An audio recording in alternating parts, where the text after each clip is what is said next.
Shalom, hari ini kita akan membahas tentang korban. Apa sih definisi dari korban?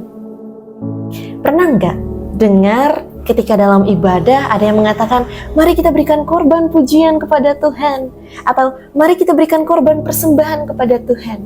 Seberapa sering kita mendengar kata-kata itu? Tapi kita ngerti nggak sih definisi dari korban itu sendiri? Apakah kita paham apa sih korban itu sebenarnya? Pengorbanan berarti memberikan sesuatu yang berharga dari kita untuk Tuhan. Itu yang dinamakan pengorbanan. Contohnya, Yesus mati di atas kayu salib. Nyawanya begitu berharga, tapi dia serahkan untuk saya dan saudara. Ketika Tuhan menyuruh untuk Abraham, ayo persembahkan anakmu. Itu menjadi korban yang sakit untuk Abraham. Mungkin kalau misalnya Tuhan bilang, Abraham, persembahkan seluruh hartamu. Mungkin dia bisa bilang, oke Tuhan, aku bisa mempersembahkan hartaku kepada Tuhan. Mungkin dengan hati yang lebih enak dibandingkan ketika Tuhan bilang, korbankan anak kesayanganmu kepada Tuhan. Sakit, hati Abraham sakit, tapi dia tetap lakukan.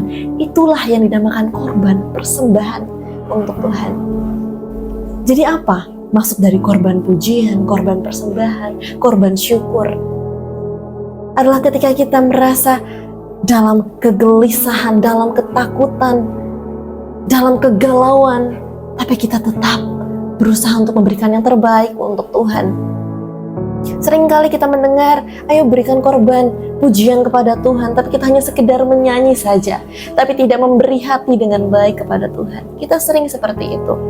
Atau ketika kita dikatakan, ayo kita berikan korban persembahan kepada Tuhan, kita cari yang 2.000 untuk Tuhan.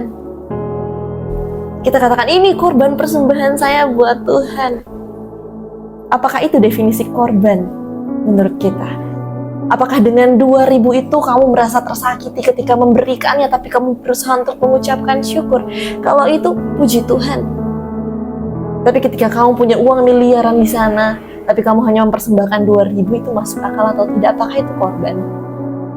Ketika kamu memuji Tuhan, menyembah Tuhan, tapi tidak dengan hati yang tertuju pada Tuhan. Ketika kamu bilang haleluya Tuhan, padahal kamu berpikir ayam goreng kok rasanya enak nanti ketika pulang. Kita nggak tahu apa yang ada di pikiran manusia. Tapi yang Tuhan mau adalah korbankan seluruh yang ada di dalam dirimu untuk mencari perkenanan Tuhan. Bisakah kita melakukan itu untuk Tuhan?